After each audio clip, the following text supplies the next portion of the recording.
మన ప్రభువును ప్రియ రక్షకుడైన యేసుక్రీస్తు ప్రభుల వారి అతి శ్రేష్టమైన నామంలో మరొకసారి ఈ నవంబర్ మాసంలో ఈ విధంగా ఆయన సందులో కూడుకున్న దేవుని బిడ్డలైన మీ అందరికీ హృదయపూర్వకమైన వందనాలు.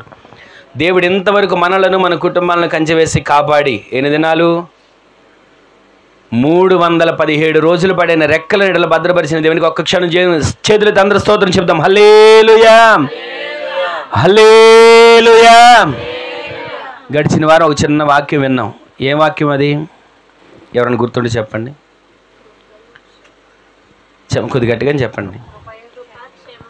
దేవుడు మనకి కృప, వృద్ధి, క్షేమము కలుగు చేస్తాడు. ఎప్పటి నుంచి? ఇది మొదలుకొని మనకు ఆయన ఏం కలుగు చేయబోతున్నాడు? వృద్ధియు క్షేమమును ఆయన అనుగ్రహిస్తున్నాడు. ఆ అనుగ్రహించేటప్పుడు మనం ఎలా ఉండాలంటే, పౌలు గారు ఒక మాట అన్నాడు కదా, నేను ఈ మాటని విశ్వసించితిని గనుక పలికితిని. మనం ప్రతిరోజు విశ్వాసంతో మన నోటి వాక్కులను పలకాలి, విశ్వాసంతో మన నోటి వాక్కులు బయలుదేరాలి, అవి స్థిరపరచబడాలి. ఆమేన్ చెప్పండి. అలా అని ఎవరో ఏదో అయిపోవడం పలకడం కాదు. ఒకరి క్షేమం కోసం మనం పలికే ప్రతి మాట దేవుడు స్థిరపరచబోతున్నాడు. ఆమేన్ చెప్పండి. మన కుటుంబంలో పిల్లల్ని కానీ ఎవరిని కానీ మనం ఎప్పుడు మన నోటి మాటతో దూషించడం, శపించడం కాక దీవించడం మనం మొదలు పెట్టాలి. ఆమేన్ చెప్పండి. దీవించడం మనం మొదలు పెడితే ఆ విశ్వాసముతో మనం పలికిన ప్రతి మాట ద్వారా మన జీవితాల్లో ఆశ్చర్యమైన కార్యాలు చూస్తాం. షడ్రకు, మెషకు, అబేద్నెగోలు విశ్వాసంతో ఏం పలికారు? మా దేవుడు మమ్మల్ని తప్పించి రక్షించుటకు సమర్థుడు అని పలికారా? సమర్థుడైన దేవుడు వారి మధ్యలోకి దిగి వచ్చాడు. ఆమేన్ చెప్పండి. మనం విశ్వాసంతో పలికితే అవ్వదు అనుకున్న పని కూడా దేవుడు అయ్యేటట్లుగా చేస్తాడు. ఆమేన్ చెప్పండి. విశ్వాసంతో పలకండి. ఈ అప్పులు తీర్చలేను అనుకుంటుంటాం. అప్పులు తీర్చలేనని మనమే విశ్వాసంతో పలుకుతుంటే దేవుడు మాత్రం ఇంకేం చేస్తాడు? ఆమేన్ అంటాడు. అందుకే నేను ఈ అప్పులు తీర్చగలుగుతాను, ఇల్లు కట్టగలుగుతాను, పెళ్లి చేయగలుగుతాను, ఏ పనైనా నా దేవుడు చేయగలిగిన సమర్థుడని మీరు నోటితో పలకండి. ఉన్నతమైన కార్యాలు దేవుడు జరిగించబోతున్నాడు. ఆమేన్ చెప్పండి. ఈ రోజున ఒక చిన్న మాట, ఒకే ఒక మాట మనం చదువుకొని ప్రార్థన చేసుకోబోతున్నాం. చూడండి ఒకసారి. యెహెజ్కేలు ప్రవచన గ్రంథం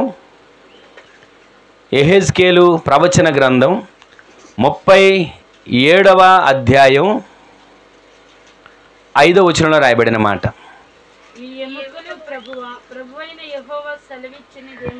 యెహెజ్కేలు ప్రవచన గ్రంథం 37వ అధ్యాయం 5వ వచనంలో రాయబడిన మాట.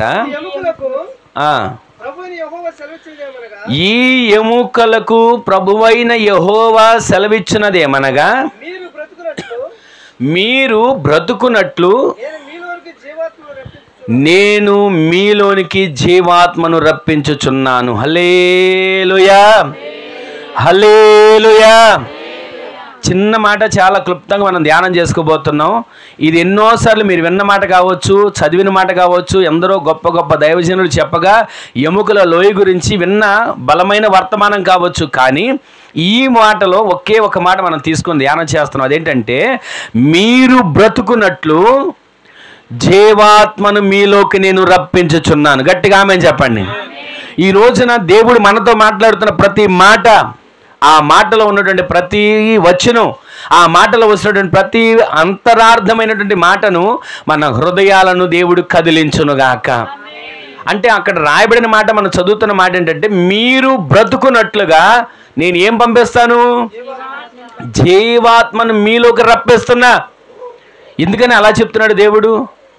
మనం బ్రతికే ఉన్నాం కదా, బ్రతుకున్న మనకి కిలో బంగారం ఇస్తా అంటే సంబరపడేవాళ్ళం, బ్రతుకున్న మనకి ఇల్లు మీద ఇల్లు కట్టిస్తా అంటే ఆనందపడేవాళ్ళం, బ్రతుకున్న మనకి ఏ లోకంలో ఏది అవసరమో ఇవన్నీ నేను నీకు దయచేస్తా, నీకు ఇది ఇస్తా, అది ఇస్తా, ఇది చేస్తా, అది చేస్తా అంటే బాగుండేది. కానీ దేవుడు ఈ రాత్రి మనతో మాట్లాడుతున్న మాట ఏంటంటే, మీరు బ్రతుకున్నట్లుగా నేను డబ్బిస్తా అని అనట్లా, మీరు బ్రతుకున్నట్లుగా వెండిస్తా, బండిస్తా, బంగారం ఇస్తా అనట్లా, మీరు బ్రతుకున్నట్లుగా ఇదిగో ఈ లోక సంపద అంతా తీసుకొచ్చి మీ పాదాల దగ్గర పెడతా అని అనట్లా. మీరు బ్రతుకున్నట్లుగా నేను ఒక విలువైనది మీకు అనుగ్రహిస్తా, మీరు బ్రతుకున్నట్లుగా నేను ఒక పరిశుద్ధమైనది మీకు అనుగ్రహిస్తా, మీరు బ్రతుకున్నట్లుగా ఒక ఉన్నతమైనది మీకు అనుగ్రహించబోతున్నా. అదేంటంటే మీరు బ్రతకాలి. ఈ లోకంలో బ్రతికినంత కాలం, జీవించినంత కాలం డబ్బుండి, ఆస్తి ఉండి, ఆరోగ్యం ఉండి, అవయవాలన్నీ సరిగ్గా పనిచేసి బ్రతకడు. ఈ బ్రతుకు వేరే. కానీ దేవుడు మనతో మాట్లాడుతున్నాడు, మీరు బ్రతుకున్నట్లు నేను మీలోకి ఏం పంపించబోతున్నాను? జీవాత్మను మీలోకి నేను రప్పించబోతున్నాను. హల్లెలూయా. ఈ రోజున మనం బ్రతుకుతున్న మనలో ఒక ఆత్మ ఉన్నాడు అని గుర్తించాలి. ఆ ఆత్మ పరిశుద్ధాత్మ దేవుడు మన ఆలోచనలు తెలియజేస్తాడు. ఆ పరిశుద్ధాత్మ దేవుడు కొన్నిసార్లు మనం పలకకూడని మాటలు పలుకుతున్నామా, వెంటనే గద్దేస్తాడు. ఇదిగో అనకూడని మాట అంటున్నావు, ఇదిగో చేయకూడని పని చేయబోతున్నావు, ఇదిగో చూడకూడనిది చూస్తున్నావు అని పరిశుద్ధాత్మ దేవుడు లోపల నుండి గద్దేస్తాడు. దానిని మనం అంటాం మనస్సాక్షి అని. మనస్సాక్షి నేరారోపణ చేస్తూ ఉంటాడు, గద్దిస్తుంటాడు, బుద్ధి చెబుతూ ఉంటాడు, సరి చేస్తూ ఉంటాడు, ఎన్నో రకాలుగా ఎన్నో విధాలుగా మనకి ఆలోచన తెలియజేస్తుంటాడు. మనకు ఒక మాట చెప్పనా, ప్రతిరోజు మనం అనుకుంటాం కదా, నేను చాలాసార్లు చెప్పిన మాటే, ఈ సమయానికల్లా నేను ప్రార్థన చేసుకోవాలండి అని అనుకుంటాం. కానీ ఆ సమయానికి మనం ప్రార్థన చేసుకున్న సమయానికి ఎవరో ఒకడు వస్తారు, వచ్చి పలకరిస్తారు. ఖాళీగానే ఉన్నావా, కాసేపు ముచ్చట్లు పెట్టుకుందాం. ఖాళీగానే ఉన్నావా, కాసేపు సరదాగా కబుర్లు చెప్పుకుందాం. ఖాళీగానే ఉన్నావా, ఇదిగో ఈ విషయం ఏంటి, ఆ విషయం ఏంటి, ఈ ఇంటి పరిస్థితి ఏంటి, ఆ ఇంటి పరిస్థితి ఏంటి, వాళ్ళ పరిస్థితి ఏంటి, వీళ్ళ పరిస్థితి ఏంటి అని మాట్లాడి మనం ప్రార్థన చేసుకుందామని అనుకుంటామే. ఆ సమయం అంతా మొత్తం పోతుంది. ఆ సమయం అంతా పోయిన తర్వాత ఇక అప్పుడు వాళ్ళ పని అయిపోయింది కదా, వెళ్ళిపోతారు. ఇక మరలా మనం ప్రార్థన చేసుకుందాం అనుకుంటాం, ప్రార్థన నడవదు. అందుకే ప్రతిరోజు కూడా ఆత్మదేవుడు మనలో ఉండాలి, ఆత్మచేత మనం నింపబడాలి, జీవాత్మచేత మనం నిత్యము కూడా నింపబడిన కృపను దేవుడు అనుగ్రహించునుగాక. జీవాత్మని ఎందుకు రప్పిస్తానంటాడు మనలోకి జీవాత్మను? చెప్పండి, దాని ముందు మాట ఉంది కదా, జీవాత్మను రప్పించడానికి దేనికి? మనం బ్రతకడానికి. బ్రతకడానికి జీవాత్మ ఎందుకండి?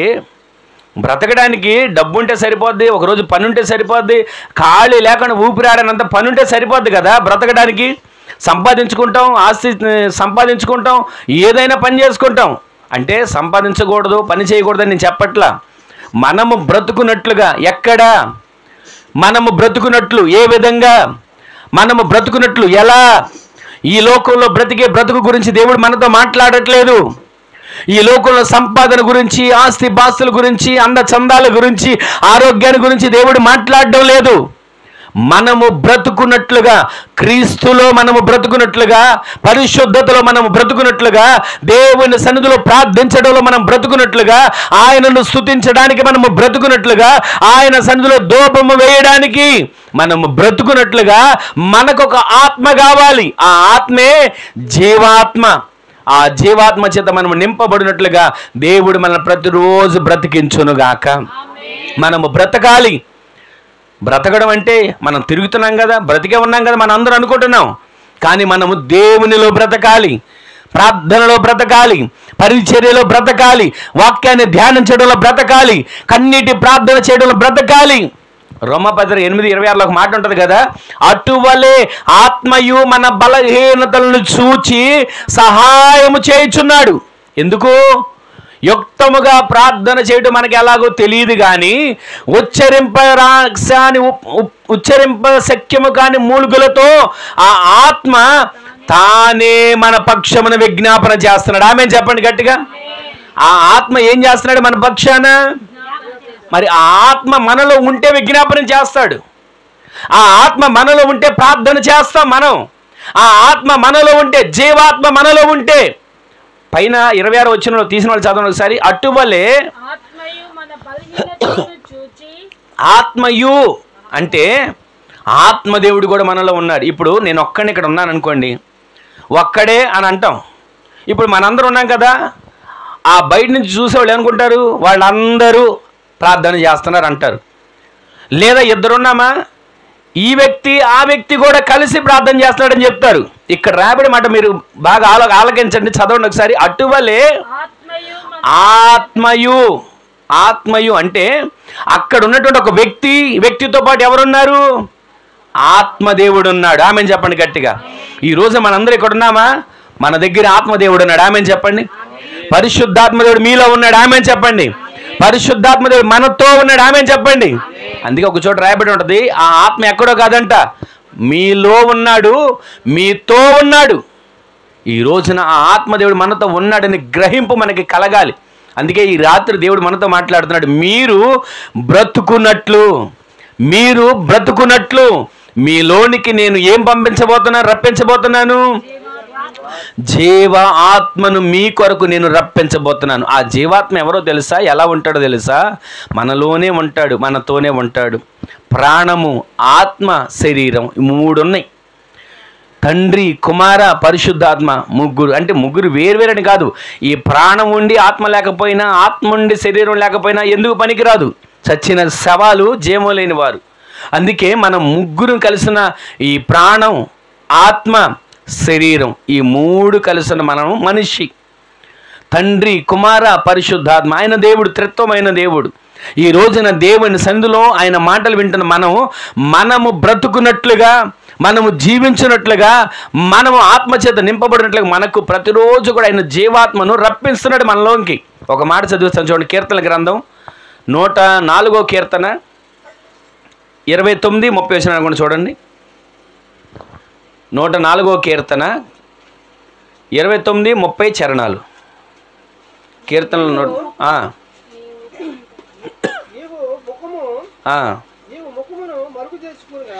నీవు ముఖము మరుగు చేసుకొనగా అవి కలతబడును. నీవు వాటి ఊపిరి తీసివేయినప్పుడు అవి ప్రాణములు విడిచి మంటి పాలగును. నీవు ఊపిరి విడువగా అవి సృజించబడును. హల్లెలూయా చెప్పండి అందరూ ఒకసారి. హల్లెలూయా. ఈ రోజున జీవాత్మను మనం బ్రతుకున్నట్లుగా రప్పిస్తున్నాడు కదా. ఇక్కడ మరొకసారి మాటలు నేను చదువుతున్నాను చూడండి. నీవు ముఖమును మరుగు చేసుకొనగా అవి కలతబడును. ఏవి కలతబడుతున్నాయి? దేవుడు మనకి ముఖాన్ని మరుగు చేసుకుంటే మన ప్రాణం, మన ఆత్మ, మన శరీరం, మన దేహం కలతబడుతుంది. అందుకే దావీదు భక్తుడు అంటాడు, అయ్యా నీ ముఖమును నాకు మరుగు చేసుకోవద్దు, నీ పరిశుద్ధాత్మను నా యొద్ద నుంచి తీసివేయొద్దు, నీ సన్నిధిలోంచి నన్ను త్రోసివేయొద్దు. ఎందుకు చెప్తున్నాడు? నీ సన్నిధి నాకు దూరం అయిపోతే నేను ఎందుకు పనికిరానయ్యా? నీ ముఖము నాకు కనబడకపోతే నేను ఎవరికి ఉపయోగకరంగా మార్చబడనయ్యా. కయ్యను కూడా అంటాడు, నీ సన్నిధిలో నుంచి నీవు నన్ను తోసివేసేసావు, ఈ దోష శిక్ష నేను భరించలేనంత గొప్పదిగా ఉంది. అయ్యా నీ సన్నిధి నుంచి నన్ను తోసేయబాక అని కయ్యను కోరుకుంటున్నాడు. ఇక్కడ మనం చూస్తే నీవు ముఖము మరుగు చేసుకుంటే నేను కలత చెందుతా. ఒక మనిషి మాట్లాడకపోతే ఒక పూట కలత చెందుతామే. పిల్లల స్కూల్ నుంచి ఒక అడుగు ఆలస్యంగా వస్తే కలత చెందుతామే. ఇంటికి వచ్చే యజమాని కొంచెం ఆలస్యం అయితే కలత చెందుతున్నామే. వస్తానన్న బంధువులు ఇంకా రాలేదు కలత చెందుతున్నామే. వస్తానన్న యేసుక్రీస్తు ప్రభుల వారు రాకడ కొరకు ఎదురు చూస్తున్న మనం ఇంకా ఎప్పుడు రాకడా, ఇంకా ఎప్పుడు మన పోకడని ఎదురు చూస్తున్నామే. కలత చెందకుండా ఏ రోజు ఉంటున్నాం? అందుకే ఆయన అంటున్నాడు, మనం బ్రతుకున్నట్లుగా జీవాత్మను రప్పించేది దేనికంటే మన కలతలు పోగొట్టడానికి. ఆమెను చెప్పండి. మనలో ఉన్న కలత, మనలో ఉన్నటువంటి కల్మషం, మనలో ఉన్నటువంటి ఏ రకమైనటువంటి పరిస్థితులైనా వాటన్నిటిని తొలగించి మనకు కలతను పోగొట్టి ఏం చేస్తున్నాడు అక్కడ? ఒకవేళ కలతగా ఉంటే ఆయన ముఖం మరుగు చేసుకుని మనకు కనుక జీవిస్తే అక్కడ ఏమని రాయాల్సింది తెలుసా? 29వ వచనంలో, వారి ప్రాణములు మంటి పాలైపోతాయి. ఆయన గనక మనకు ముఖం మరుగు చేసుకుంటే మనలో కలత వస్తే ఏమవుతుందో తెలుసా? చాలామంది బలహీనతలు ఎందుకు వస్తాయి అనుకున్నారు? ఆలోచించి శరీరంలో బలహీనతలు, ఈ బీపీలు కానీ షుగర్లు కానీ కలత చెందుతున్నారు. తెల్లవారిది ఏమవుతుందో అనే కలత, నెల అయితే ఏమవుతుందో అనే కలత, వారం అయితే ఏమవుతుందో అనే కలత, పిల్లల పరిస్థితి ఏమవుతుందో అనే కలత. ఈ కలతల ద్వారా మనుషుల ఆరోగ్యం పాడైపోతున్నాయి. అదే బైబిల్ గ్రంథంలో రాయబడి ఉంది, నీవు ముఖమును మరుగు చేసుకునగా నేను కలతపడుతున్నా.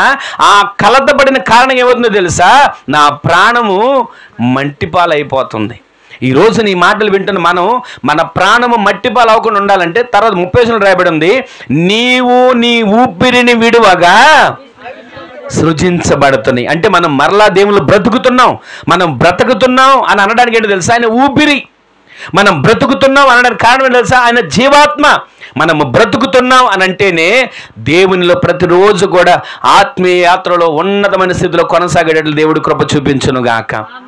నరుడు జీవాత్మగా మార్చబడాలి, నింపబడాలి. మనకు తెలిసిన మాటే కదా, ఆదికాండంలో కనబడుతుంది 3వ అధ్యాయంలో అనుకుంటా. మాటలు ఏముంటాయంటే, ఆయన నాసికారంధ్రంలో జీవవాయువును ఓదగా నరుడు జీవాత్మ అయ్యాడు. హల్లెలూయా చెప్పండి. అక్కడ ఒకసారి చూడండి ఆ మాట. ఆదికాండం 3వ అధ్యాయం 7వ వచనం అనుకుంటా. ఆ మాట చూడండి ఒకసారి. 3:7 అనుకుంటాం. 2:7 చూడండి. నీ దేవుడైన యెహోవా నేలమంటితో నరుని నిర్మించి వారి నాసికారంధ్రములలో జీవవాయువును ఓదగా. జీవాత్మ ఎక్కడి నుంచి వచ్చిందండి? మనం ఇందాక చదివాం కదా యెహెజ్కేలు గ్రంథంలో, ఆదికాండంలోని జీవాత్మ మొదలైంది. నరుడిని దేవుడు సృజించి మట్టిని తీసుకొని ఒక ముద్దగా చేసి దానిని ఒక రూపంగా తయారు చేసి, సర్లే మట్టి బొమ్మ షోకేసులో పెట్టుకుందామని అనుకోలా, సర్లే మట్టి బొమ్మ కాసేపు ఆడుకుందామని అనుకోలా, సర్లే మట్టి బొమ్మ ఎందుకో ఉపయోగపడతలే చెట్టు కింద పెడదామని అనుకోలా. వెంటనే దేవుడు ఏం చేశాడంటే, ఆ మట్టి బొమ్మను మట్టి బొమ్మగా ఉంచక, ఆ మట్టి బొమ్మకు రంగులు వేసి మనం ఏదో ఒక ఇంట్లో జాగ్రత్తగా పెట్టుకున్న బొమ్మగా ఉంచక, ఆ మట్టి బొమ్మలో ఏం చేశాడు ఆయన? నాసికారంధ్రంలో జీవవాయువును ఓదగా నరుడు ఆ రోజు నుంచే జీవాత్మ చేత నింపబడ్డాడు. అయితే ఇక్కడ ఒక మాట మనం గుర్తించాలి. ఇక్కడ జీవాత్మ చేత నింపబడ్డాడు కదా, మరి యెహెజ్కేలు గ్రంథంలో ఆయన మీరు బ్రతుకున్నట్లు నేను జీవాత్మను రప్పిస్తాను ఎందుకు అంటున్నాడు? మీరు బ్రతకాలి, మీరు బ్రతుకున్నట్లుగా నేను జీవాత్మను రప్పిస్తా అని ఎందుకు చెప్తున్నాడంటే, ఇక్కడ మనిషి బ్రతుకున్నట్లుగా జీవాత్మ వచ్చిన తర్వాత బ్రతికాడు. అయితే ఈ మనిషి చేసినటువంటి పొరపాటు, ఈ మనిషి చేసినటువంటి తప్పిదం ద్వారా జీవాత్మను పోగొట్టుకున్నాడు, మహిమదేహం కోల్పోయాడు, తోటలోంచి నెట్టివేయబడ్డాడు. ఆ తోటకి అటు ఇటు కెరూబులు శరాపులు నిలిపి అగ్ని ఖడ్గ జ్వాలలను పెట్టాడు. ఎందుకో తెలుసా? ఒకవేళ ఆ తోటలో ఉన్న పండును తిన్నటువంటి ఆ వ్యక్తి తోట బయటకు వచ్చి మరలా నేను పండు తింటాను, మరలా నాకు మరణం లేకుండా మార్చబడతాను అనుకుంటాడని తోటలో నుంచి బయటికి పంపించేసి తోటలోకి రాకుండా అటు ఇటు కెరూబులు పెట్టి ఖడ్గ జ్వాలలను పెట్టాడు. ఈ రోజున జీవాత్మ కోల్పోయిన మనిషి చెమట పట్టడం మొదలుపెట్టింది. జీవాత్మను కోల్పోయిన తర్వాత కష్టపడడం మొదలుపెట్టాడు. జీవాత్మను కోల్పోయిన తర్వాత శ్రమలు మొదలయ్యాయి. అందుకే దేవుడు అంటున్నాడు, మీరు బ్రతకాలి. బ్రతకడం అంటే ఈ లోకంలో బ్రతకడం కాదు, నేను ప్రారంభం నుంచి చెప్తున్నా. ఈ లోకంలో బ్రతకడం కాదు. వారు బ్రతికారు, ఆదాము హవ్వలు వారు బ్రతుకుతూ వచ్చారు. మన పితరులు ఎందరో బ్రతుకుతూ వచ్చారు. కానీ మనము ఈ రోజున బ్రతకాల్సింది దేనితో అంటే, జీవాత్మ చేత మనం నింపబడి బ్రతుకుదుముగాక. ఒక మాట నేను చెప్పి కొంచెం ముందుకు వెళ్తాను. అసలు మనిషి ఈ దేహాన్ని దేవుడు డిజైన్ చేసింది ఎందుకంటే, ఎన్ని సంవత్సరాలు బ్రతకడం అంటే సుమారుగా 400 సంవత్సరాలు బ్రతకొచ్చంట. ఈ బైబిల్ గ్రంథంలో మనం చూస్తే 969 సంవత్సరాలు బ్రతికిన వ్యక్తి కూడా ఉన్నాడు. అయితే అన్ని సంవత్సరాలు బ్రతికాడు కదా, అందరూ అన్ని సంవత్సరాలు బ్రతకలా.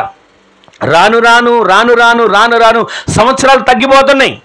969 సంవత్సరాలు ఒక వ్యక్తి బ్రతికితే 800 ఒక సంవత్సరం బ్రతికాడు, 800 ఒక ఆయన బ్రతికితే 700 ఒక ఆయన బ్రతికాడు. అలా తగ్గుతూ తగ్గుతూ 500, 400, 300, మోషే గారు 120 ప్లస్సే బ్రతికాడు. అయితే అందరూ తగ్గుతూ తగ్గుతూ రావడానికి కారణం ఏంటో చెప్పనా? ఈ మోషే గారు ఒక మాట రాశాడు. ఏమని? మనిషి ఆయుష్కాలం 70 సంవత్సరాలు, అధిక బలం ఏది? దేహంలో శక్తి, ఆరోగ్యం, అధిక బలం ఉంటే ఎన్ని సంవత్సరాలు? ఈ మాటను పట్టుకొని మనం దాని మీద ఫిక్స్ అయిపోయాం. మనిషి ఆయుష్కాలం 70, అధిక బలం ఉంటే 80 అని ఫిక్స్ అయిపోయాం. ఆ మాట ఫిక్స్ అయిపోయి నేను అంతండి 60 ఏళ్ళకి అయిపోతుంది, 40 ఏళ్ళకి అయిపోతుంది, 70 ఏళ్ళకి అయిపోతుంది, 80 ఏళ్ళకి అయిపోతుంది అనుకుంటున్నాం. అందుకే గడిచిన వారం మీకు చెప్పాను కదా, విశ్వసించి తిని కనుక పలికాను, మాట్లాడాను. మనం కూడా విశ్వసిస్తున్నాం. ఎంతకాలం అండి? 60 ఏళ్ళకి అయిపోతుందండి. ఎంతకాలం అండి? 80 ఏళ్ళకి అయిపోతుందండి. వాళ్ళ 100 ఏళ్ళు బ్రతికారని అనుకో సంబరపడుతున్నాం. కానీ మనిషి ఆయుష్కాలం ఇప్పుడున్న పరిస్థితుల్లో రాను రాను ఎలా వచ్చిందో తెలుసా? ఆయుష్కాలం 30 సంవత్సరాలు, అధిక బలం ఉంటే అలా వచ్చేసింది. రాను రాను రాను రాను ఆయుష్కాలం తగ్గిపోవడానికి కారణం ఏంటి తెలుసా? మన నోరే. ఆయుష్కాలం తగ్గిపోవడానికి మన నోటి పలుకులే. ఒక్కొక్కరు అంటారు కదా, ఆ అమ్మగారు మాట్లాడిందండి ఇలా జరిగిందని. మన నోటితో కొన్నిసార్లు ఏది పలుకుతాం అది నెరవేర్చబడింది. ఎందుకు తెలుసా? దేవుడు ఆమేన్ అంటున్నాడు. అందుకే మనం మాటలు జాగ్రత్తగా ఉండాలి. మనం ప్రతి పలుకును దేవుడు స్థిరపరుస్తాడు. ఆమేన్ చెప్పండి.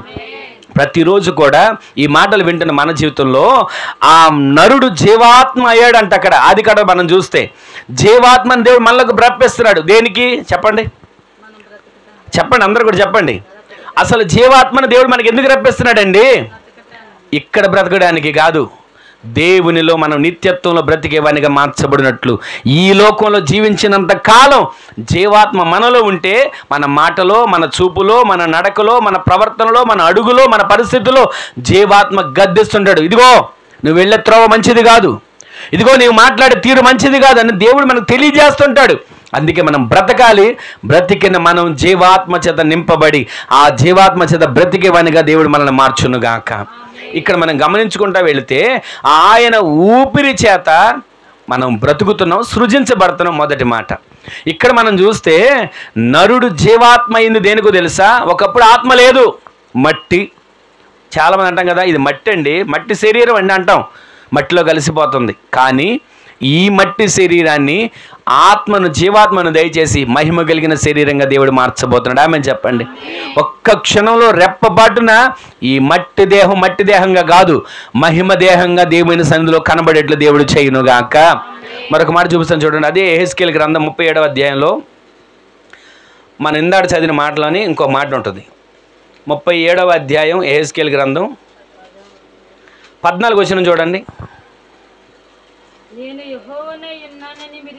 ఈ మాట అందరూ చూడండి, చదవండి. నేను యెహోవానై ఉన్నానని మీరు తెలుసుకొందురు, మీరు బ్రతుకునట్లు నా ఆత్మను మీలో ఉంచి మీ దేశంలో మిమ్మల్ని నివసింపజేస్తాను. నేనే మాట ఇచ్చి ఆ మాటను నెరవేరుస్తానని మీరు అందరూ తెలుసుకుంటారు. ఇదే యెహోవా వాక్కు. ఆమేన్ చెప్పండి ఒకసారి. ఆ మాటను మీకు అర్థంలాగా ఒక మాట చెప్తాను, వినండి. ఇందాక మనం 9 వచనం అక్కడ 5వ వచనంలో చదివాం కదా. ఏమని చదివాము? మీరు బ్రతుకున్నట్లు జీవాత్మను రప్పిస్తున్నాను అన్నాడు కదా. అక్కడ చరిత్ర అంతా మనకు తెలుసు, తర్వాత జరిగింది ఏంటో మనకు తెలుసు. అయితే ఇక్కడ మనం చదివిన మాట ఏమన్నా తెలుసా? నేనే యెహోవానై ఉన్నానని ఇప్పుడు మీరు తెలుసుకుంటారు. ఎవరంటారండి ఆ మాట?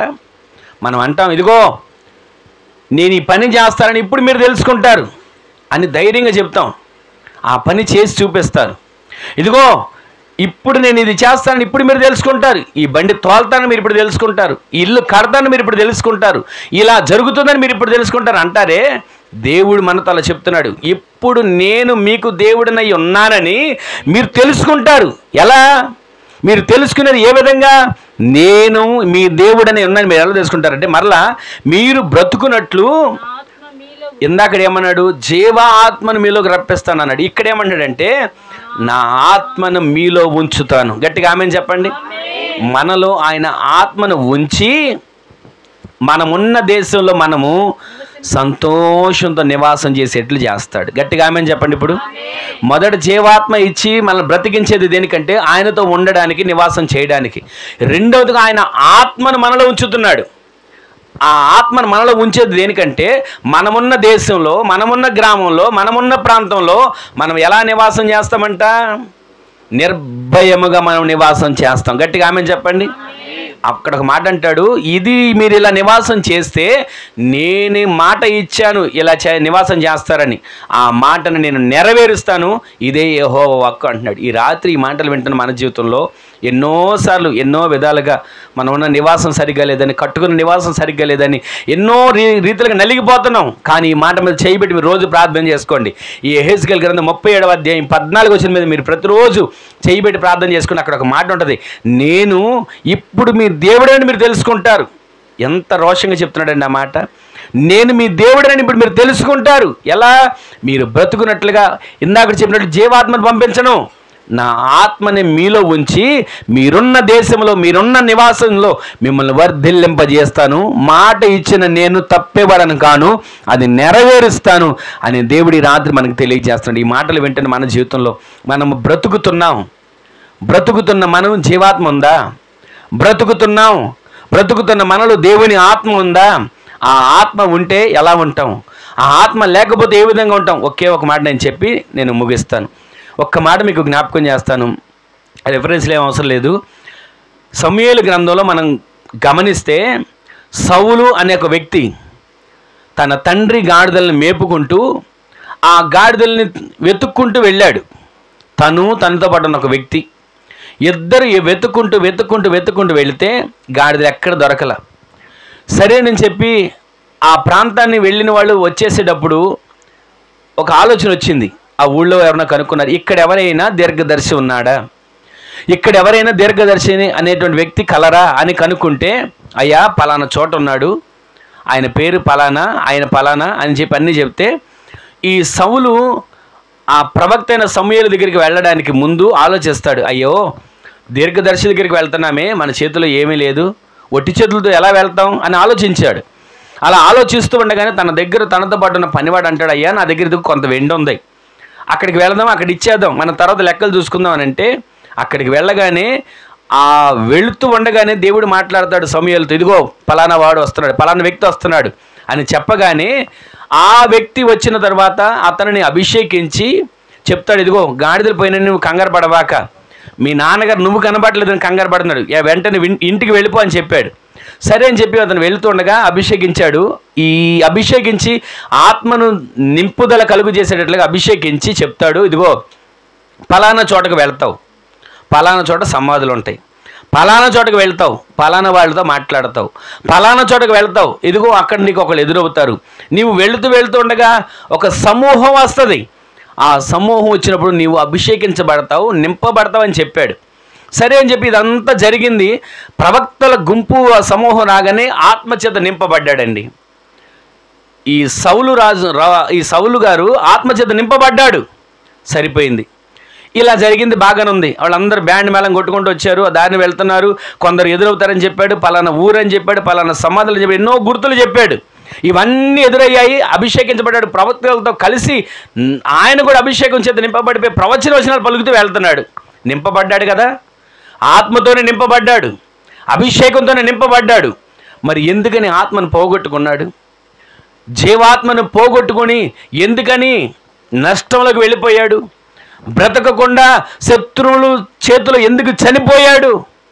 ఆత్మను దూరం చేసుకున్నాడు.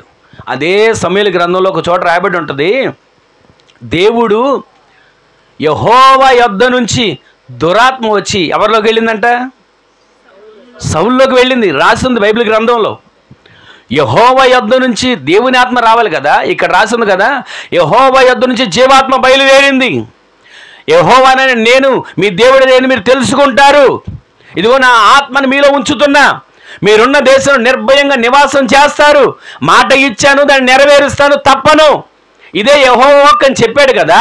మరి ఇక్కడ ఆత్మను పోగొట్టుకొని జీవాత్మను పోగొట్టుకొని ప్రాణాపాయ స్థితిలోకి ఎందుకు సౌలు వెళ్ళిపోయాడు? ఒకే ఒక కారణం. ఆ కారణం ఏంటో తెలుసా? దేవుని మాటను మీరాడు. వినండి మాట జాగ్రత్తగా. దేవుని మాటను మీరాడు, అంతేనండి. ఆ మాటను మీరడమే తప్పైపోయింది. దేవుడు ఒక చోట అంటాడు, పొట్టేళ్ల క్రొవ్వు అర్పించట కంటే, బలులు అర్పించట కంటే యెహోవా మాట వినుట శ్రేష్టము. ఒక్క మాట దగ్గరండి. ఒకసారేమో తొందరపడిపోయాడు హడావుడిగా. ఒకవేళ ప్రజలందరూ కంగారు పెడతారేమని అనుకొని యాజకుడు కట్టవలసిన బలిపీఠాన్ని, యాజకుడు అర్పించవలసిన బలిని తొందరపడి అర్పించాడు. వెంటనే యాజకుడు చెప్తున్నాడు, నువ్వు ఎందుకు ఇంత పొరపాటు చేసావని. సరే ఇది అయిపోయింది. మరలా ఇంకొకసారి అమాలేకుల మీద యుద్ధానికి వెళ్ళు, అక్కడ ఎవరిని వదిలిపెట్టొద్దు, అందరిని చంపేసే అంటే అందరిని చంపేశాడు. కొన్ని బలిసిన పశువులను ఆ రాజును తీసుకొచ్చాడు. దేవుడు ఒప్పుకోలే దానికి. అందుకే ఆయనకిచ్చిన ఆత్మను ఆయన కాపాడుకోలేకపోయాడు. ఈ రోజున మనకు దేవుడు జీవాత్మ ఇచ్చాడు. ఆ జీవాత్మను మనం కాపాడుకొని మనం బ్రతకాలి. ఇదే నేను చెప్పే మాట. ప్రతిరోజు మనలో ఉన్న జీవాత్మను మనం దుఃఖపెడుతున్నామా? ఆత్మను సంతోషపెడుతున్నామా? ఆత్మను సంతోషపెట్టడం అంటే చక్కటి వంటకాలు తీసుకొచ్చి పెట్టమని కాదు. ఆత్మను సంతోషపెట్టడం అంటే ఊరందరికీ సంబరపడేలాగా ఏదో ఘనకార్యాలు చేయమని కాదు. పరిశుద్ధాత్మ దేవుని మనం దుఃఖపెట్టకూడదు. పరిశుద్ధాత్మ దేవుని మనం నిత్యము కూడా ఆయన సంతోషపెట్టేటట్లుగా మన ఆత్మీయ జీవితం నడిపించబడును గాక. ఆ దేవుని దుఃఖపెట్టాడండి సౌలు రాజు. చివరికి తన జీవితం ఏమైందో తెలుసా? తన కత్తి మీద తాను పడి చనిపోయాడు. ఇక్కడ ఒక మాట మీకు చెప్తాను వినండి. ఏ అమాలేకుణ్ణి చంపకుండా దేవుడు చంపమని చెప్తే చంపకుండా తీసుకొని వచ్చాడో, చివరికి ఆ దారిని వెళ్తున్నాడంట వ్యక్తి. చావు బ్రతుకులో ఉన్నాడు సౌలు. ఆ దారిని వెళ్తున్న వ్యక్తిని పిలుస్తున్నాడంట, అయ్యా ఇదిగో నేను ఇటు చనిపోకటం లేదు, అటు బ్రతికే పరిస్థితి లేదు, నీ చేతిలో కత్తి ఉంది కదా, ఆ కత్తితో చంపమన్నాడంట. తీరా నువ్వు ఎవరవో అని అడిగితే చెప్పాడు అమాలేకుడిని అని. ఏ అమాలేకుని మన జీవితంలో వదిలిపెడుతున్నామో ఆ అమాలేకుడే మన ఆత్మను పోగొడుతున్నాడు. మనం గుర్తుంచుకోవాలి. ఏది దేవుడి వద్దంటున్నాడో, ఏది దేవుడు చెయ్యొద్దంటున్నాడో, ఏది దేవుడు వ్యతిరేకమంటున్నాడో, ఏది దేవుడు ఆయనకి ఇష్టానుసారంగా బ్రతకమంటున్నాడో ఆ విధంగా మనం బ్రతికితే మీరు బ్రతుకున్నట్లు నేను మీలోకి జీవాత్మను రప్పిస్తా. మీరు బ్రతుకున్నట్లు నేను మీలో నా ఆత్మను ఉంచుతా. నరుడు జీవాత్మ అయ్యాడు. ఆయన ఆత్మచేత నింపబడితే ఆయన నోటి ఊపిరి వలన మనం సృజించబడుతున్నాం, బ్రతకగలుగుతున్నాం. ఈ రోజున ఈ మాటలు వింటున్న మన జీవితంలో సౌలు రాజు దేవుని ఆత్మను పోగొట్టుకున్నాడు, పతనమైపోయాడు. ఇంకొక వ్యక్తి ఉన్నాడు. ఎవరా వ్యక్తి చెప్పండి? సౌలు రాజు దేవుని కృపను పోగొట్టుకున్నాడు. సరే, శాంసన్ కూడా దేవుని కృపను పోగొట్టుకున్నాడు. అయితే ఈ వీరిద్దరిలో ఒక ఇద్దరు అక్కడున్న ఆ సమూయేలు గ్రంథంలో ఇంకొక వ్యక్తి ఉన్నాడు, కృపను పొందుకున్న వ్యక్తి. ఎవరు చెప్పండి గట్టిగా? దావీదు దేవుని కృపను పొందుకున్నాడు. ఇక్కడ మీరు ఒక మాట గమనించండి. సౌలుని దేవుడు ఆ సమూయేలు ప్రవక్త అభిషేకించినప్పుడు అన్నాడు, పలానా గుంపు, పలానా సమూహం, పలానా దారి, పలానా వాళ్ళని కొన్ని గుర్తులు చెప్పాడు. కానీ దావీదుని అభిషేకించడానికి వచ్చినప్పుడు ఏ గుర్తులు చెప్పలా. దావీదుని అభిషేకిస్తే నాట నుండి దేవుని ఆత్మ దావీదు మీద ఉంది. ఆమెను చెప్పండి. నాట నుంచి ఎప్పుడైతే అభిషేకించాడో, ఎప్పుడైతే తల మీద నూనె పోసాడో, ఎప్పుడైతే ఇదిగో దేవుని అభిషేకం నీ మీదకి వస్తుందని చేతులు ఉంచాడో సమూయేలు ప్రవక్త, ఆ నాట నుంచి దావీదుని దేవుని ఆత్మ వెంబడేస్తా ఉంది. ఆమెను చెప్పండి. అడుగుపెట్టిన ప్రతి ఒక్క చోట ఆ ఆత్మ ద్వారానే దేవుడి కార్యాలు జరిగిస్తూ వచ్చాడు. అడుగుపెట్టిన ప్రతి ఒక్క చోట ఆ ఆత్మ ద్వారా దేవుడు జయాన్ని చూపిస్తూ వచ్చాడు. ఈ రోజున మనము బ్రతుకున్నట్లుగా, ఆత్మీయతలో బ్రతుకున్నట్లుగా, భక్తిలో బ్రతుకున్నట్లుగా, ప్రార్థనలో బ్రతుకున్నట్లుగా, జీవితంలో ఏదో బ్రతుకున్నామన్న పేరు ఉంది కానీ మృతులమే అన్నట్లుగా బ్రతకడం కాదు. దేవుని ఆత్మ చేత, జీవాత్మ చేత, పరిశుద్ధాత్మ చేత మనము నింపబడి బ్రతికించబడే కృప దేవుడు అనుగ్రహించునుగాక. ఒక మాట చదవండి. అపోస్తలుల కార్యాల గ్రంథం 20వ అధ్యాయం 22వ వచనంలో ఒక మాట రాసి ఉంటుంది చూడండి త్వరగా. క్షమించండి, యోహాను సువార్త 20వ అధ్యాయం 22వ వచనం. యోహాను సువార్త 20వ అధ్యాయం 22వ వచనం. ఆయన, ఈ మాట అందరు జాగ్రత్తగా వినండి, ఆయన ఈ మాట చెప్పి వారి మీద ఊది పరిశుద్ధాత్మని పొందండి. గట్టిగా ఆమేన్ చెప్పండి. ఆమేన్. ఆయన ఈ మాటలన్నీ చెప్పి, ఏ మాటలు? పైన ఒక మాట ఉంటుంది, మీకు సమాధానము కలుగునుగాక. గట్టిగా ఆమేన్ చెప్పండి. మీకు సమాధానము కలుగునుగాక, మీకు సమాధానము కలుగునుగాక, మీకు సమాధానము కలుగునుగాక. ఎప్పుడు చెప్పాడు ఈ మాటలు?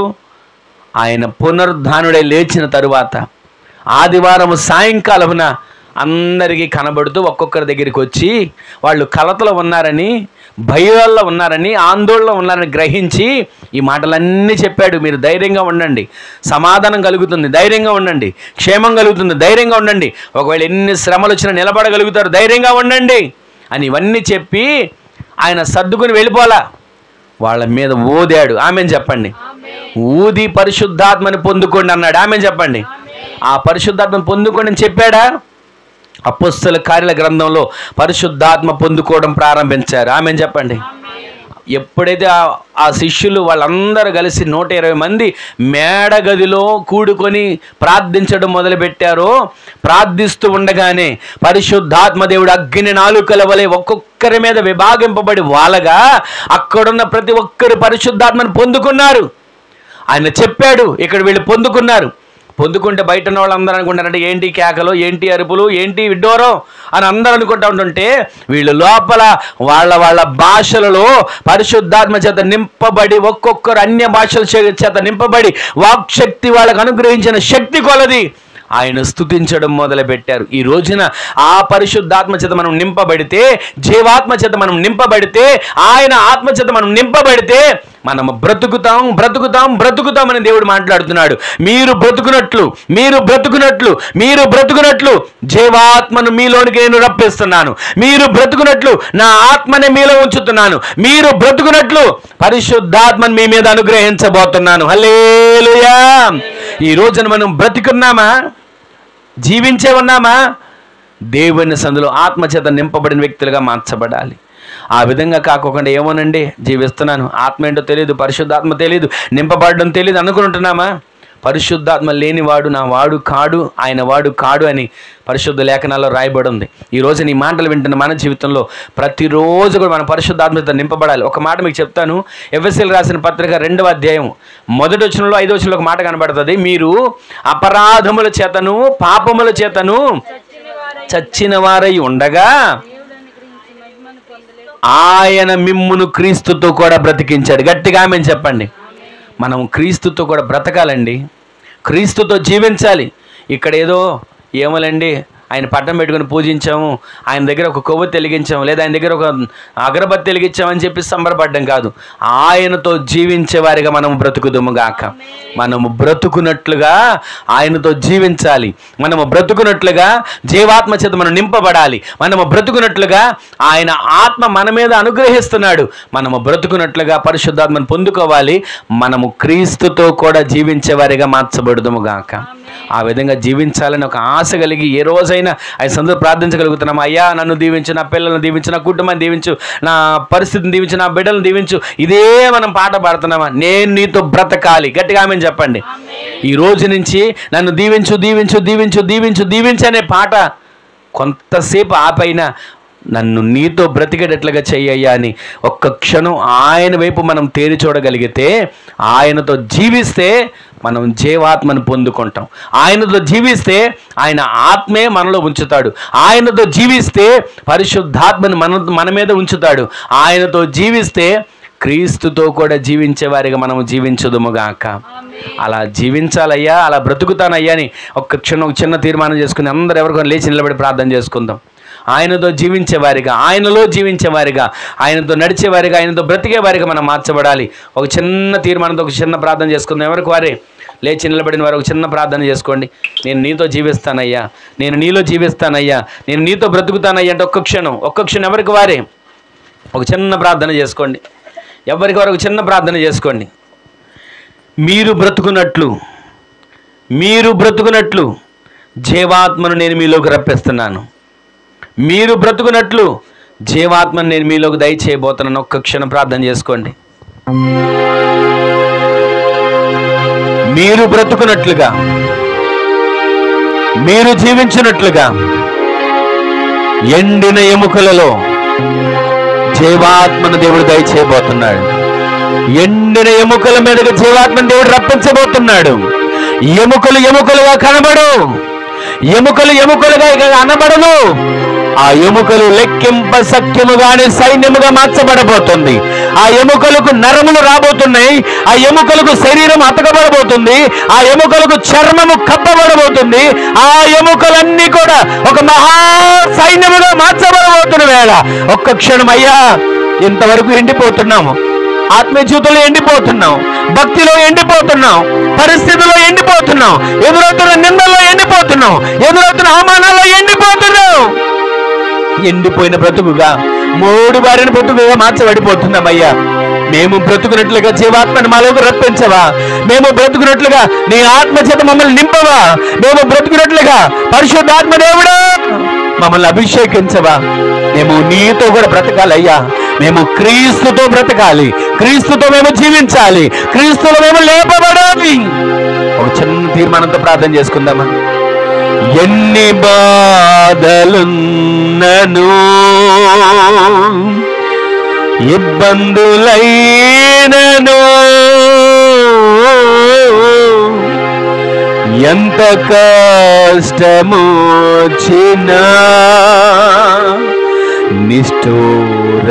నిష్ఠూరమైనను నీ మాట చాలయ్యా, నీ చూపు చాలయ్యా, నీ తోడు చాలయ్యా, నీ నీడ చాలయ్యా, నీ మాట చాలయ్యా, నీ చూపు చాలయ్యా, నీ తోడు చాలయ్యా, నీ నీడ చాలయ్యా. చాలు ఎక్కయ్యా, నీ వెంటే నేను ఉంటానయ్యా, నాకు చాలు ఎక్కయ్యా, నీ వెంటే నేను ఉంటానయ్యా, నీ మాట చాలయ్యా, నీ చూపు చాలయ్యా, నీ తోడు చాలయ్యా, నీ నీడ చాలయ్యా, నీ మాట చాలయ్యా, నీ చూపు చాలయ్యా, నీ తోడు చాలయ్యా, నీ నీడ చాలయ్యా, నీ ఉంటే నాకు చాలు యేసయ్యా, నీ వెంటే నేను ఉంటానయ్యా,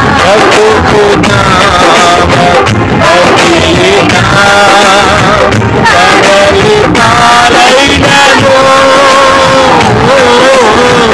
అలలు మంచివేసిన ఆశలు అనగావిన బ్రతుకునావ అగిన కడలి పాలైనను అలలు మంచివేసిన ఆశలు అనగావిన నీ మాట చాలయ్యా, నీ చూపు చాలయ్యా, నీ తోడు చాలయ్యా, నీ నీడ చాలయ్యా, నీ మాట చాలయ్యా, నీ చూపు చాలయ్యా, నీ తోడు చాలయ్యా, చాలయ్యా, నీ నాకు చాలు యేసయ్యా,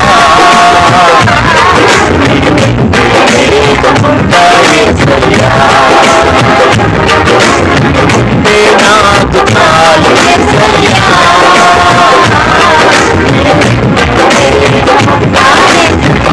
నీతో గడిపే ప్రతి క్షణము ఆనందభాష్పాలు ఆగవయ్యా, నీతో గడిపే ప్రతి క్షణము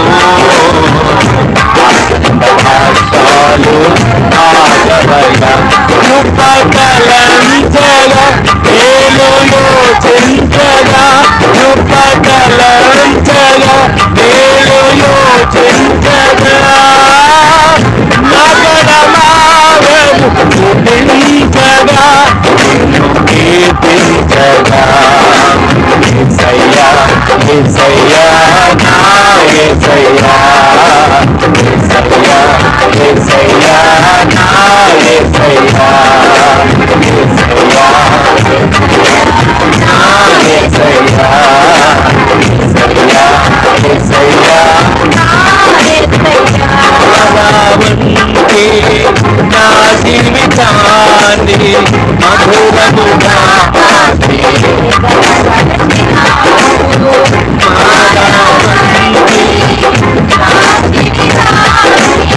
మధురముగా నా శక్తి చేతగాను నీ ప్రేమ ద్వారానే, నా శక్తి చేతగాను నీ ప్రేమ ద్వారానే,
క్షణము ఆనందభాష్పాలు ఆగవయ్యా, నీతో గడిపే ప్రతి క్షణము ఆనందభాష్పాలు కృపగలంతగా మేలులో చింతగా, కృపగలంతగా మేలులో చింతగా,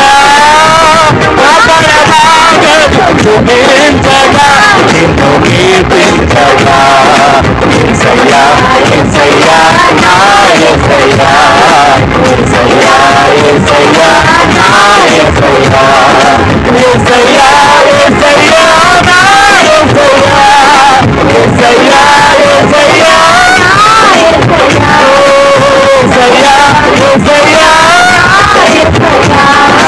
యేసయ్యా యేసయ్యా యేసయ్యా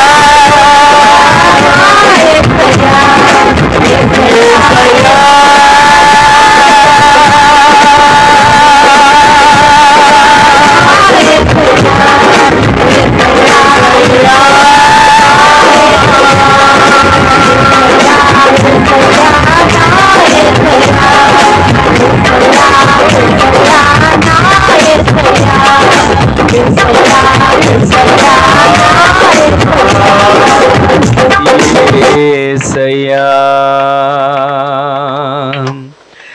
నీతో గడిపే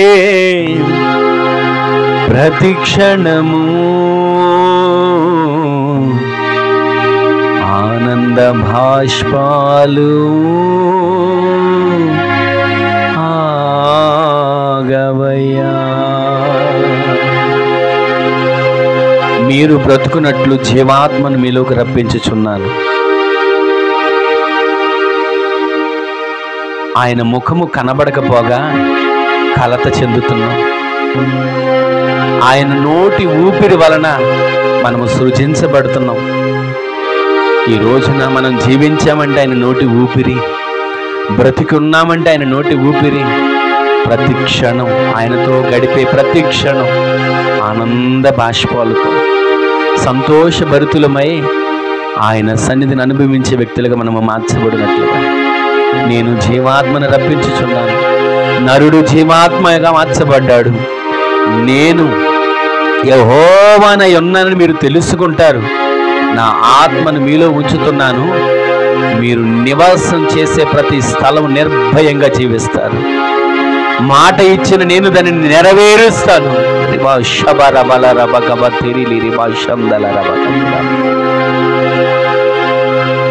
సౌలు ఆత్మను పోగొట్టుకొని పతనమైపోయాడు. దావీదు ఆత్మను సంపాదించుకొని ఆత్మ ప్రకారంగా జీవించి క్రమక్రమముగా వర్ధిల్లుతూ వచ్చాడు. ఈ రోజున ఆ జీవాత్మ మనలో ఉంటే ఆత్మీయ జీవితం వర్ధిల్లుతుంది. అన్ని విషయాల్లో మనం వర్ధిల్లుతాం అని దేవుడు మాట్లాడుకొచ్చే ప్రతి మాట క్రీస్తుతో కూడా మనం బ్రతుకుతున్నామా? అపరాధముల చేత పాపముల చేత చచ్చిన వారిగా ఉన్న మనలను ఆయనతో కూడా మనల్ని జీవింపజేయిస్తున్నాడు. ఒక్క క్షణం చిన్న ప్రార్థన చేసుకోండి. మహిమగల తండ్రి, మహిమగల మీ నామం పేరట మరొక్కసారి మీ పాదాల చెంతకు చేరుతున్నామయ్యా. ఈ రాత్రిగల సమయంలో ఎంతగా తేటగా మీరు మాట్లాడుతూ వచ్చారు. మేము బ్రతుకున్నట్లు జీవాత్మను మాలోనికి మీరు రప్పించిన వాడా, ఆ జీవాత్మ చేత మేము నింపబడినట్లుగా కృప చూపించండి.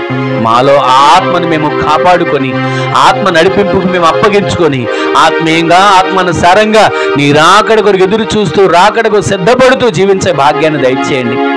అవునయ్యా, నీ ముఖాన్ని మాకు మరుగు చేయొద్దయ్యా, నీ ఊపిరిని మాకు దూరం చేయొద్దయ్యా, మీ ఆత్మను మాకు దూరం చేయొద్దయ్యా. ఆనాడు శిష్యుల మీద ఊది పరిశుద్ధాత్మను పొందుకోమని సెలవిచ్చినట్లుగా పెంతెకొస్తు పండుగ దినాన ఒక్కొక్కరు అభిషేకించబడిన రీతిగా మమ్మల్ని ప్రతి దినం అభిషేకంతో నింపండి అయ్యా. జీవాత్మ చేత మీరు నింపండి అయ్యా. అభిషేకంతో మీరు మమ్మల్ని బలపరచండి నాయన. మేము నీతో కూడా బ్రతికేవానిగా మార్చబడినట్లుగా కృప దయచేయండి. అటు భాగ్యాన్ని దయచేసి దినాన్ని ఆరాధనలో పాల్పొంపులు పొందిన ప్రతి బిడ్డలను వాక్యాన్ని విని ఆ వాక్యాన్ని హృదయమైన పలక మీద భద్రం చేసుకున్న ప్రతి ఒక్క బిడ్డలను కూడా నీ కృపతో నింపి ఈ నెలలో కావలసిన ప్రతి దినం కావలసిన రక్షణ భాగ్యం, ఈ నెలలో కావలసిన ప్రతి కాపుదల, ఈ నెలలో కావలసిన క్షేమం, ఈ నెలలో కావలసిన సమృద్ధి ప్రతి బిడ్డలకి నిండాలు అనుగ్రహింపజేసి ఆరాధనలో పాల్పొంపులు పొందిన సహకరించిన ప్రతి బిడ్డలను పేరు పేరున దీవించి నీ రాకడ కొరకు సిద్ధపరచండి. ఘనత, మహిమ, ప్రభావాలు మీ నామానికి ఆరోపించుకుంటూ మీరటి కార్యాలు చేసినందుకు కృతజ్ఞతలు తెలియజేస్తూ నజరేయుడైన యేసుక్రీస్తు పరిశుద్ధమైన శక్తిగల నామములో స్తుతించి ప్రార్థించి అడిగి వేడుకొని పొందుకొని ఉన్నాము తండ్రి. ఆమేన్, ఆమేన్, ఆమేన్. మన తండ్రి అయిన దేవుని యొక్క ప్రేమ, కుమారుడు ప్రభు అయిన యేసుక్రీస్తు వారి యొక్క కృప, మహా కనికరం, పరిశుద్ధాత్మ దేవుని యొక్క అన్యోన్య సహవాసమైన సన్నిధి ఇప్పుడు ఎల్లప్పుడూ మనకును మనవలే ప్రార్థించే సకల పరిశుద్ధులకు నీ దినాన సన్నిధులు అడుగుపెట్టిన ప్రతి వానికిని వారి కుటుంబాలకును కృపా సమాధానములు సదాకాలం సమృద్ధిగా తోడై ఉండునుగాక. ఆమేన్. హల్లెలూయా, హల్లెలూయా, హల్లెలూయా. అందరికీ వందనాలండి, అందరికీ వందనాలు. దేవుడి మిమ్ములను మీ కుటుంబాలను దీవించునుగాక. ఆమేన్.